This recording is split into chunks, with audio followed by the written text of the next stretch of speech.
Bonjour à toutes, bonjour à tous, bienvenue dans cette chronique cinéma qui, je l'espère, chaque semaine, vous donne envie de sortir et d'aller au cinéma. Allez, sans perdre un instant, voici tout de suite les films qui seront développés dans cette chronique, avant bien sûr de vous donner la réponse à la citation de la semaine dernière. On parlera d'Alibi.com, un film français. On parlera également du tout nouveau film de Guillaume Canet et on terminera par un documentaire. Donc, la citation de la semaine dernière était la suivante, c'était celle-ci. Ils ont cambriolé une boutique de farce et attrape. Ils ont volé 15 € et un coussin péteur. De quel film était tirée cette citation? Eh bien, tout simplement du film Tais-toi de Monsieur Francis Weber, sorti en 2003 avec l'excellent Gérard Depardieu. Petite parenthèse qui n'a rien à voir avec le cinéma. Si vous avez l'occasion d'écouter le tout premier album de Gérard Depardieu qui reprend les plus grands succès de Barbara, n'hésitez pas, c'est un pur chef-d'œuvre. Beaucoup d'émotions dans ce disque, vous le verrez. C'est un disque en dessin, c'est un fond rouge avec un piano de dessiné. C'est vraiment extraordinaire. Achetez-le et vous ne serez sûr pas déçu. Voilà, parenthèse fermée. Voici donc ma première sélection avec Alibi.com. Alibi.com qui dure 1h30. C'est une comédie notamment avec Julien Aherty, Elodie Fortan. On a également l'excellente Nathalie Baye et également l'un des inconnus dans ce film. Je vous laisse découvrir lequel en allant voir le film. Alors, l'histoire est très simple. Greg a fondé une entreprise nommée Alibi.com qui crée tout type d'alibi pour, par exemple, éviter un rendez-vous chez un ami dont on n'a pas forcément envie d'aller. Donc, avec Augustin, son associé, et Mehdi, son nouvel employé, ils élaborent des stratagèmes pour effectivement essayer de trouver des mises en scène improbables pour couvrir leurs clients. C'est fort bien réussi. Si vous avez aimé Babysitting, puisque c'est à l'origine les mêmes acteurs et la même bande de potes qui a réalisé Alibi.com, allez-y. Alors bien sûr, parfois il y a des situations un petit peu cocasses, parfois de l'humour un peu potache, voire un peu lourd, mais on s'en fiche, ça marche vraiment très bien. Et d'ailleurs dans ce film, pas mal de caméos, puisque par exemple Cadmerade, Joe Star, Michel Larocque et bien d'autres font partie du casting, mais simplement comme ça, pour de petites apparitions. Pourquoi? Eh bien tout simplement parce qu'ils ont aimé Babysitting et qu'ils ont voulu prendre part au projet. C'est fort bien réalisé, c'est fort bien interprété. Alors encore une fois, c'est pas non plus le film du siècle, mais on passe un bon moment et c'est tout ce qu'on lui demande. Ça s'intitule Alibi.com et bien sûr, ça sort cette semaine.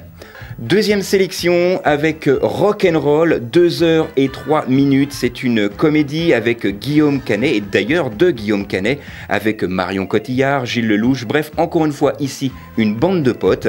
Alors Guillaume Canet a 43 ans, il est épanoui dans sa vie, il a tout pour être heureux. Et sur un tournage, un jour, une petite comédienne d'une vingtaine d'années va le stopper net dans son élan en lui apprenant qu'il n'est pas très rock, vous savez, c'est qu'il n'est pas très fun, en fait, et qu'il n'a d'ailleurs jamais été quelqu'un de dynamique.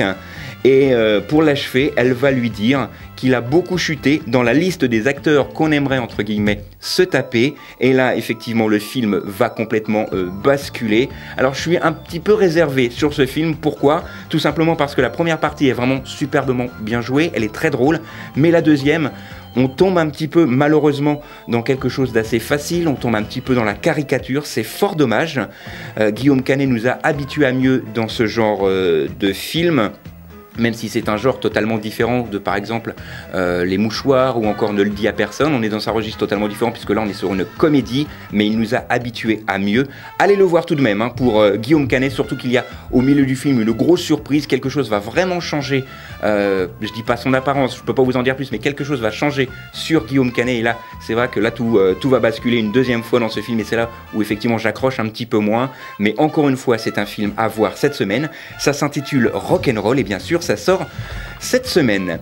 Dernière sélection avec L'Empereur, 1h24 pour un documentaire de monsieur Luc Jacquet qui sera raconté par la voix de Lambert Wilson. Alors à travers le regard et les souvenirs de son aîné, un jeune manchot prépare à vivre son premier voyage, répondant par instinct au merveilleux appel qui l'incite à rejoindre l'océan. Découvrez donc les incroyables épreuves qu'il devra à son tour traverser pour accomplir son destin et assurer sa survie et celle de son espèce. C'est vraiment un film qui m'a bouleversé. C'est un documentaire certes, mais bien conté par Lambert Wilson, bien réalisé par Luc Jacquet. Il faut savoir que L'Empereur fait suite 12 ans après au premier documentaire de Luc Jacquet qui était consacré au manchot avec la marche de l'Empereur. C'est bien réalisé également. Allez-y, puisque c'est un documentaire qui a été classé l'un des meilleurs documentaires les plus lucratifs sur le sol américain, et il est toujours actuellement classé 2e avec plus de 77 millions de dollars de recettes. Donc c'est vraiment un film que je vous conseille. Ça s'intitule L'Empereur. C'est un documentaire et ça sort bien sûr cette semaine. Il me reste 1 minute et 45 secondes pour vous dire qu'effectivement, je vais vous donner la citation de cette semaine. Monsieur Caron, comment voyez-vous votre avenir ? Depuis hier, je l'ai perdu de vue.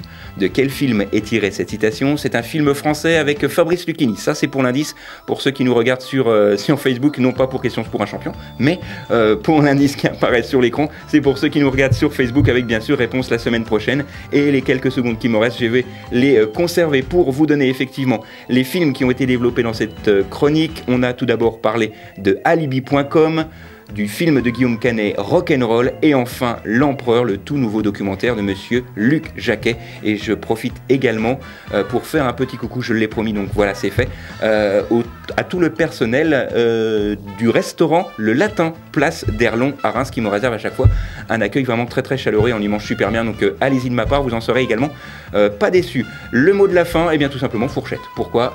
Parce que je l'ai décidé ainsi. Voilà, on se retrouve la semaine prochaine, même endroit, même heure. D'ici là, sortez, allez au ciné, et tant que vous êtes au ciné, au moins, vous n'êtes pas devant la télé. La chronique cinéma vous a été présentée par le magazine Studio Ciné Live. Studio Ciné Live, c'est chaque mois toute l'actualité du cinéma.